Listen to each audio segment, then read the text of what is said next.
السلام عليكم متتابعين ديال قناه اسباس زينه. نتمنى يلقاكم هذا الفيديو بصحه جيده في احوال جيده. اليوم انا في البلايا في مدينه طنجه. هاد العشيه هذه غادي نتلاقى مع بعض القنوات اللي كاينين في مدينه طنجه باش غنديروا واحد العشيه نتجمعوا مع بعضياتنا، نتعارفوا مع بعضياتنا ونعاونوا بعضياتنا ونساندوا بعضياتنا. بصراحة هاد البنات هادو أول مرة نتعرف عليهم وأول مرة نعرف أسماء قنواتهم إلا جوج البنات، شهيوات أم فرح الشمالية ديجا كنت كنعرفها، وجميلة أم وردة التنمية هاديك الصديقة المقربة لي بزاف. أصلا هي اللي نظمت لينا هاد العشية هادي، كنشكروها جزيل الشكر، والله يفكها على خير والله يعطيها وقفة سهلة لأنها إنسانة طيبة بزاف. نتمنى البنات تدعيو معاها لأنها قريبة ولد مسكينة. وصافي البنات، بلا ما نبدا نهضر بزاف، نتوما كتعرفوني ما كيعجبنيش نهضر بزاف. خليكم مع الفيديو للآخر وما تنساوش تشجعوني باللايكات ديالكم.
ان شاء الله يا ربي يزيدوا قدام.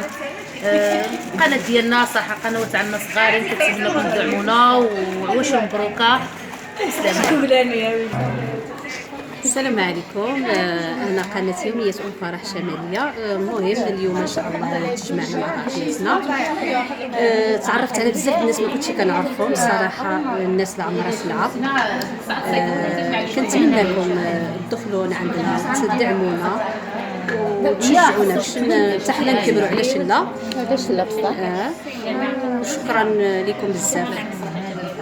السلام عليكم البنات، كنتمنى تكونوا بخير وعلى خير ان شاء الله، وكنتمنى تصيفطوا هذا الفيديو وانتم احسن الاحوال ان شاء الله. كيف ما شفتونا مجموعين هنايا في الناس ديال طنجه عاملين القنوات، كنتمناو تزوروا القنوات اللي سمعت الاسماء ديالهم وتدخلوا عندي اميمه سي اشكا وقناه نعيمه الطنجاويه اللي هي ماما، وكنتمنى تكونوا بخير وعلى خير وشكرا. واك زي ما سألونا من قناة إيشكو ورجعت لكم بفيديو جديد، لكن هذه المرة مو بقناة اللي هي قناة إيشكو واللي نزل فيها يعني فيديوهات عن الأنمي. لا، هذا فيديو يعني فلوج مع البنات اللي يسكنون بمدينة طنجة بالمغرب. منهم ناس أنا أعرفهم ومنهم ناس أنا أول مرة التقيت فيهم، ولكن النقطة اللي تجمعنا أو النقطة المشتركة بيناتنا واللي هي إنه هذول الناس قلبهم طيب، يعني من أفضل خلق الله اللي ممكن يشوفهم بحياتي. اجتمعت معاهم وكثير حبيتهم، سواء بالحكي ولا بالتصرفات ولا بالمواقف اللي مرينا فيها، سواء منها المضحكة أو سواء منها يعني صراحة ما مرينا بمواقف غير المضحكة، لأنه يعني يلا تلقينا يعني ما مرت ساعتين أو ساعة ونص أنا يعني شفتهم، ولكن دخلوا قلبي بشكل غير مباشر. وبتمنى إنه قنواتهم كلهم تعجبكم. وهذا المكان اللي جينا فيه هو المقهى اللي فتح يعني حديثا، يعني ما له زمان وهو فاتح، ويجتمعون فيه أكثرية البنات، وقررنا إنه نجتمع فيه، وإن شاء الله الفيديو يعجبكم، ليش لا. البنات سلام. اليوم تجمعنا في هذا الكافي هذه مع اليوتيوبرز البوسلان طنجاويين. كنتمنى هذا الفيديو يكون ظريف عليكم. كنتمنى تزوروني في القناه ديالي ولا شانيل، وشكرا بزاف. السلام عليكم اخوات، كيفتوما؟ لاباس عليكم؟ بخير، صحه لاباس؟ كنتمنى تكونوا بخير وعلى خير ان شاء الله يا ربي. حنا اليوم تلقينا مع بعضنا الاخوات ديال طنجه، الناس البنات اللي عاملين اليوتيوب، تلقينا مع بعضنا في القهوه وتعرفنا. الصراحه الاخوات طيبين ونعمه، الصراحه ونعمه الاخوات، وكنتمنوا تدعمونا وتزورونا في القنوات ديالنا. وبصراحه بكم راه ما كاين حتى شي حاجه، كنتمنوا تدعمونا وتزورونا كاملين بينا، ونتمنى تكونوا مزيانين وعواشركم مبروكه.